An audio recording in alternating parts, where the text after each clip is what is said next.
በአማራ ክልል ባገዛዙ ጦርና በፋኖ ኃይሎች መካከል የሚደረገው ውጊያ ቀጥሏል። ፋኖ ድል አድርጌያለሁ ሲል ዛሬ መግለጫ አውጥቷል። በጎጃም የተለያዩ አካባቢዎች በወሎ ወልዲያ፣ ቋራ፣ ጃዊና ምንጃር ዛሬ ከባድ ውጊያዎች ተደርገው ድል ተመዝግቧል ተብሏል። ዝርዝር መረጃውን ይዘናል። የፋኖ መሪው ታሪክ ሰርቶ በክብር ተሰውቷል። ጉዳዩን በተመለከተም ዝርዝር መረጃ ተሰጥቷል። ወደ እናንተ እናቀርበዋለን። ሰላም ጤና ይስጥልን። በመላው የዓለም ክፍል ሆናችሁ ዝግጅታችንን የምትከታተሉ ክቡራትና ክቡራን የኢትዮስ ሚዲያ ቤተሰቦች እንደምን ቆያችሁ? እነሆ ከተለያዩ ታማኝ መረጃ ምንጮች የደረሱንን አዳዲስ መረጃዎች ይዘን ቀርበናል። ለቻናላችን አዲስ ሆናችሁ ካላችሁ ሰብስክራይብ አድርጉ፣ ቪዲዮውንም ላይክ እና ሼር በማድረግ እንድትጀምሩ በትህትና እንጠይቃለን። በቀጥታ ወደ መረጃው አለፍን። እስከ መጨረሻው ተከታተሉን። በተለያዩ የጎጃም ግንባር አካባቢዎች በርካታ ድሎች የተመዘገቡ ሲሆን ህዝባዊ ውይይቶችም ተካሂደዋል። የአማራ ፋኖ በጎጃም ጃዊ መተከል 4ኛ ክፍለ ጦር ልዩ ተወርዋሪ ሰንጥቅ ሻለቃም ወደ ጃዊ ፈንድቃ ከተማ በመግባት በሚሊሻና ፖሊስ አባላት ላይ ጥቃት ፈጽመዋል ተብሏል። ሚያዝያ 3 ቀን 2017 ዓ.ም ከምሽቱ 2 ሰዓት ላይ ወደ ከተማዋ ዘልቀው በመግባት ከ3 በላይ የሚሊሻ ኃይሎችን ሸኝተው በርካቶችንም ቁስለኛ አድርገዋል ተብሏል። በሌላኛው የመተከል አውራጃ የተንቀሳቀሰው ያገዛዙ ጦር በአንጻሩ ህዝባዊ ቁጣ ተቀስቅሶበታል። ከአንድ ሳምንት በላይ በወሰደው ያገዛዙ ሰራዊት እንቅስቃሴ የህዝብ ቁጣ መነሳቱ ነው የተነገረው። በዚህም በአካባቢው የሚገኘው ማህበረሰብ በነቂስ በመውጣት መንገዶችን በማዕበል መዝጋት መጀመሩም ተነግሯል። ሌላው አንድ የሻለቃ አጃቢ የነበረ የመከላከያ አባል አገዛዙን በመክዳት የአማራ ፋኖ በጎጃም 4ኛ ክፍለ ጦር ኤፍሬም እልምነህ ብርጌድን ከነሙሉ ትጥቁ ተቀላቅሏል ተብሏል። በሌላ በኩል አርበኛው ታሪክ ሰርቶ መስዋዕቱም ተነግሯል። አርበኛ ከፍ ያለው ደሴ መስዋዕትነትን መቀበሉ ተረጋግጧል። የጎንደር ጠቅላይ ግዛት እዝ ምክትል አዛዥና በእዙ ስር የገብርዬ ክፍለ ጦር ዋና አዛዥ አርበኛ ከፍ ያለው ደሴ ትናንት ሚያዝያ 3 2017 ዓ.ም መስዋዕትነት መቀበሉ ነው የተገለጸው።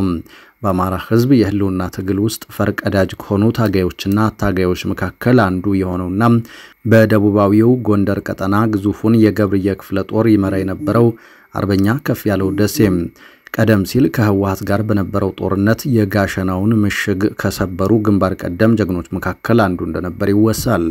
አርበኛ ከፍ ያለው ደሴ ገዢው የብልጽግና አገዛዝ በህግ ማስከበር ስም በአማራው ላይ የከፈተውን ጦርነት ለመመከት እየተደረገ ባለው ሁለተኛ ዓመቱን ባስቆጠረው የህልውና ትግል ውስጥ ክቡር መስዋዕትነትን እስከ ተቀበለበት ትናንት ሚያዝያ 3 2017 ዓ.ም አመሻሽ ድረስ ሀብት ንብረቴ፣ ቤቴ፣ ባለቤቴ፣ ልጆቼ፣ ትዳሬ ሳይል በዱር በገደሉ ሲዋደቅ ቆይቷል። በመጨረሻም የከበበውን ያገዛዙን ኃይል ጥይት እስኪጨርስ ረፍርፎ በክብር መስዋዕቱ ነው የተነገረው። በሌላ በኩል በአማራ ክልል ወልዲያ፣ ቋራ፣ በለሳ፣ ጃዊ፣ ምንጃርና ሌሎች አካባቢዎች ከፍተኛ ሰብአዊና ቁሳዊ ጉዳት የተመዘገበበት ውጊያ ተደርጓል። በቋራ ወረዳ ውጊያ ሲደረግባቸው የነበሩ አካባቢዎች ከ6 ቀናት ውጊያ በኋላ በፋኖ ቁጥጥር ስር ገብተዋል የተባለው። በሰሜን ወሎ ዞን ወልዲያ ከተማ ዙሪያ አንድ ሻምበል ሙሉ ያገዛዙ ጦር ያለቀበት ውጊያ መደረጉን የአማራ ፋኖ በወሎ ቤት አማራ አስታውቋል። ሚያዝያ 3 ቀን 2017 ዓ.ም ሌሊት 6 ሰዓት ጀምሮ የፋኖ ኃይሎች በከፈቱት ጥቃት ነው ወልዲያ ከተማ ገብርኤል ተራራ ላይ ኮንክሪት ምሽግ ውስጥ የነበረ አንድ ሻምበል አድማ ብተናና ፖሊስ አባላት በሙሉ መደምሰሳቸው የተገለጸው። የአድማ ብተና ፖሊስ አባላት አገዛዙ ሰሞኑን ከብር ሸለቆ ወታደራዊ ማሰልጠኛ ማዕከል አሰልጥኖ በወልዲያ ከተማ ስምሪት ሰጥቷቸው የነበሩ ናቸው ያሉት አንድ የፋኖ አመራር በገብርኤል ተራራ ያገዛዙ ምሽግ ውስጥ የነበሩ 40 ያህሉ ሲገደሉ ከ20 ያላነሱት ደግሞ ቁስለኛ ሆነዋል ሲሉ ለሚዲያዎች ተናግረዋል። በዚህ የሌሊት ፈጣን የፋኖ የማጥቃት እርምጃ በርካታ የጦር መሳሪያዎችና ወታደራዊ ቁሳቁሶች በፋኖ ኃይሎች በምርኮ ተወስዷል ተብሏል። በተያያዘም የአማራ ፋኖ በወሎ ቤት አማራ አባላት በደቡብ ወሎ ጎረንጂ ቀጠና ጋምሳና ጎለሌ የተባሉ አካባቢዎች ላይ በከፈቱት ጥቃት ያገዛዙ የአድማ ብተና ፖሊስ አባላት ላይ ከፍተኛ ጉዳት መድረሱ ታውቋል። በጥቃቱ 19 የፖሊስ አባላት መገደላቸው ሲገለጽ በርካቶችም ቆስለዋል ሲሉ የፋኖ የመረጃ ምንጮች ተናግረዋል። በቀጠናው ማከፍታ የተባለ አካባቢ በተመሳሳይ በርካቶች ላይ ጉዳት ያደረሰ ጥቃት መፈጸሙንም ነው ለማወቅ የተቻለው። በተመሳሳይ በጎንደር ቀጠና የተለያዩ አካባቢዎች በአገዛዙ ጦርና በፋኖ ኃይሎች መካከል ከባድ ውጊያ እየተደረገ እንደሚገኝ የመረጃው ምንጮች አረጋግጠዋል።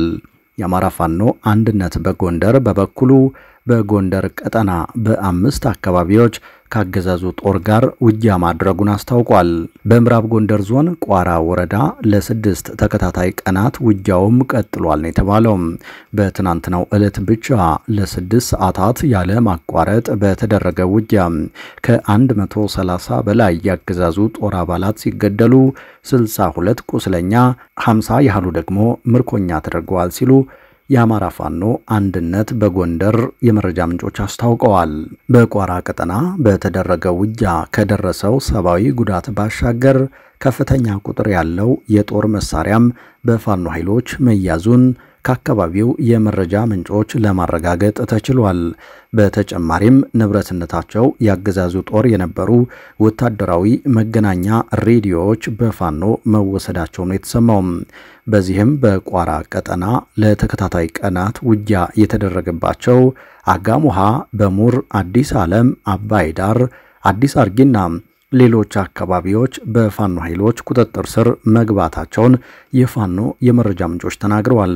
በተያያዘም በማዕከላዊ ጎንደር ዞን ምዕራብ በለሳ ቀጠና ባጃይት በተሰኘ ልዩ ቦታ የአማራ ፋኖ አንድነት በጎንደር ካገዛዙ ጦር ጋር ባደረገው ውጊያ ከ90 በላይ ወታደሮችን ገድያለው፣ በርካቶችንም አቁስያለው ሲል አስታውቋል። በሰሜን ጎንደር ዞን አዳርቃይ ወረዳ ዛሪማ ከተማ አቅራቢያ መናፈሻ የተባለ አካባቢ በነበረ ያገዛዙ ጦር ካምፕ ላይ ጥቃት መፈጸሙም ተሰምቷል። ጥቃቱ የተፈጸመው በፋኖ ኃይሎች ሲሆን በዚህም በአካባቢው የነበረውን ያገዛዙን ጦር በትነኗል ሲል የአማራ ፋኖ አንድነት በጎንደር አስታውቋል። በተመሳሳይ በክልሉ የጎጃም ቀጠናዎች የተለያዩ አካባቢዎች ላይ ከፍተኛ ሰብአዊና ቁሳዊ ጉዳት የተመዘገበባቸው ውጊያዎች መደረጋቸው ታውቋል። በቡሬ ቀጠና የአድማ ብተና ፖሊስ አዛዡ ኢንስፔክተር አስፈራቸውን ጨምሮ በርካቶች ሲገደሉ፣ በመተከል ዳንጉር ደግሞ ከባድ ውጊያ መደረጉን የተሰማው። በምስራቅ ጎጃም ዞን አነደድ ወረዳ የሚገኘው ያገዛዙ ጦር በበኩሉ እርስ በርሱ ውጊያ ከፍቶ በርካቶች ተጎድተዋል ተብሏል። ያገዛዙ ጦር እርስ በርስ ለመዋጋት የበቃው በአካባቢው የነበረ ወታደራዊ ስምሪት ላይ ዘረፋ ሲፈጽሙ ከመካከላቸው ለምን ህብረተሰቡን እንዘርፋለን የሚል ጥያቄ በጥቂት አባላት ዘንድ መነሳቱን ተከትሎ እንደሆነ ከአካባቢው የወጡ መረጃዎች አመልክተዋል። በዚሁ ጎጃም ቀጠና አዲስ ቅዳም አካባቢ 2 ንጹሃን ባገዛዙ ወታደሮች በጥይት ተደብድበው መገደላቸውንም ለማወቅ ተችሏል። የአዲስ ቅዳም ከተማ ኗሪ የሆኑት አቶ ውድነህ ጓዴና ወይዘሮ እማዋይ ቸኮሌ የተባሉ ንጹሃን ናቸው ባገዛዙ ወታደሮች በግፍ መገደላቸው የታወቀው። በሰሜን ሸዋ ምንጃር ቀጠና ደግሞ ባልጪ ከተማና አካባቢው በእግረኛ ተሰልፎ ይጓዝ በነበረ ያገዛዙ ጦር ላይ የፋኖ ኃይሎች ጥቃት መክፈታቸውን ኗሪዎች ተናግረዋል። የፋኖ ኃይሎች ተኩስ መክፈታቸውን ተከትሎ ለአጭር ጊዜ የቆየ ውጊያ መደረጉን የገለጹት ኗሪዎቹ በዚህም በርካታ ወታደሮች ስለመገደላቸው እንደሰሙ ተናግረዋል። በክልሉ ከሚገኙ ዩኒቨርሲቲዎች መካከል በሆነው ወሎ ዩኒቨርሲቲ ደግሞ በዛሬው ዕለት የተማሪዎች ተቃውሞ መቀስቀሱ ታውቋል። ዩኒቨርሲቲው ተማሪዎቹ በአስተዳደር ከሚቀርብላቸው ምግብ ጋር በተያያዘ ተቃውሞ ማሰማታቸውን የታወቀው። በሌላ በኩል ያገዛዙ ጦር የሰሜን ምዕራብ እዝ አዛዥ ሌተናንት ጀነራል ብርሃኑ በቀለ በጽናት ዘብ የቆምን ጠንካራ ሰራዊት ነን ሲሉ መናገራቸው ተሰምቷል። ሌተናንት ጀነራል ብርሃኑ በቀለ በአማራ ክልል ውጊያ ላይ የተሰማራ ጦራቸውን መጎብኘታቸውን ባረጋገጡበት በዚህ ጉብኝታቸው ላይ ኢትዮጵያ ወደ ከፍታ የምታደርገውን ሁለንተናዊ የእድገት ጉዞ መግታት የሚችል ምንም አይነት ምድራዊ ኃይል የለም ሲሉ ሲናገሩም ተሰምተዋል። የሰሜን ምዕራብ ዕዝ የኢትዮጵያ ሉዓላዊነትን የሚፈታተኑ ከታሪካዊ ጠላቶቻችን ተልዕኮ የተቀበሉ ተላላኪ ባንዳዎችን አስታግሷል ያሉት ጀነራሉ መቼም ቢሆን በኢትዮጵያ ክብር እንደማንደራደር ጠላቶቻችን ጠንቅቀው ያውቁታል ሲሉ መናገራቸው ተሰምቷል።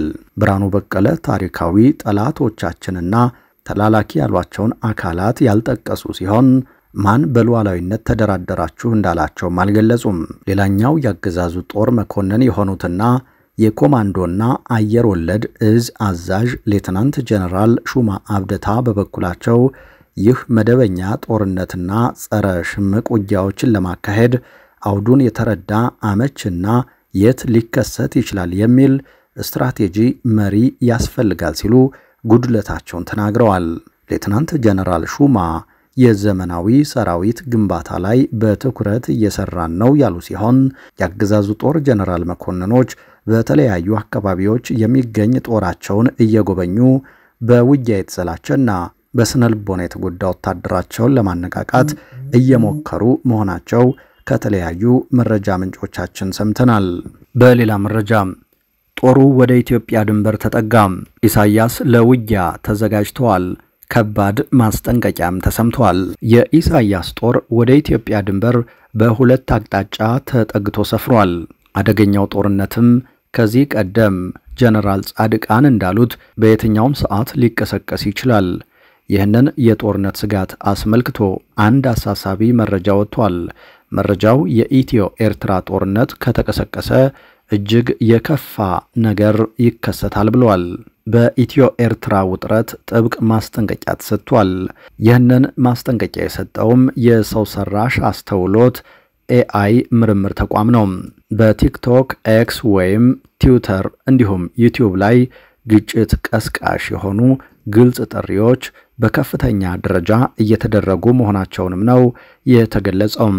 የሰው ሰራሽ አስተውሎት ምርምር ተቋም የሆነው ዲስትሪቢዩትድ አርቲፊሻል ኢንተለጀንስ ኢንስቲትዩት የኢትዮጵያና የኤርትራ መንግስት ደጋፊዎችም ሆኑ ተቃዋሚዎች ለወራት እርስ በርሳቸው ሲከራከሩ ተዋጊዎችን ለመመልመል ሲያበረታቱና ጠላት ያሏቸውን ቡድኖች ሲያጣጥሉ ቆይተዋል ሲል ስጋቱን ገልጿል። ተቋሙ የትግራይ ጦርነት ያስከተለው ውድመት ዳግም እንዳይከሰት ለመከላከል ዓለም አቀፉ ማህበረሰብና ባለድርሻ አካላት ፈጣን እርምጃ እንዲወስዱም አሳስበዋል። ተቋሙ ማስጠንቀቂያውን የሰጠው በሁለቱ ሀገራት መካከል የተፈጠረውን ዲፕሎማሲያዊ ውጥረት እየተባባሰ ባለበት ወቅት ነው። ቀደም ሲል የቀድሞ የፌዴሪ ፕሬዝዳንት ዶክተር ሙላቱ ተሾመ ኤርትራ በህወሓት አመራሮች መካከል ያሉትን ክፍፍሎች ለመጠቀም እየሞከረች ነው ሲሉ መክሰሳቸው ይታወቃል። በተመሳሳይ የትግራይ ጊዜያዊ አስተዳደር ምክትል ፕሬዝዳንት ሌተናንት ጀነራል ጻድቃን ገብረትንሳኤ በኢትዮጵያና ኤርትራ መካከል የሚደረጉ የጦርነት ዝግጅቶች የመጨረሻ ደረጃ ላይ በመድረሳቸው ጦርነቱ አይቀሬ ይመስላል ሲሉ መናገራቸው አይዘነጋም።